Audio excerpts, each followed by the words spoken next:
Hey guys, so in this video I'm going to show you how you're going to delete the Windows.old folder. Okay, open File Explorer, go to your local DC, and as you can see right here, Windows.old. So if we do properties on this, you can see how many GB this uses. Yeah, so as you can see guys, it's over 32 GB storage. Alright, so today I'm going to show you safely how we're going to delete this Windows.old folder. Alright, so what you want to do, you want to go to this PC, you want to right click on your local DC and do properties, and then you want to click details.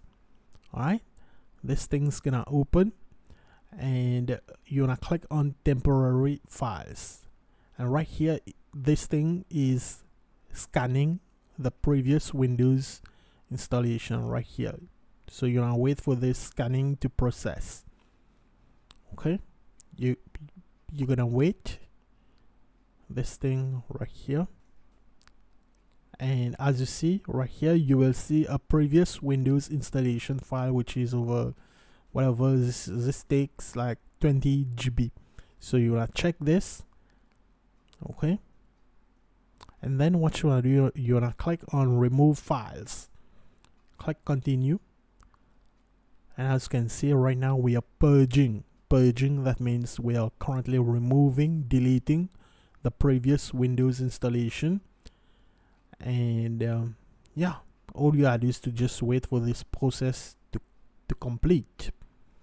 And furthermore, this it will free up the space in your local DC as well. Alright, okay, it seems it's done. You may now close this and close out of this, click OK, and now just go back to your local DC, and yeah, it's good now. Now let's check. Open File Explorer, go here, go into the local DC, and voila guys, there's no Windows.old folder anymore. Okay, so I hope this tutorial was helpful. Alright, thanks so much for watching.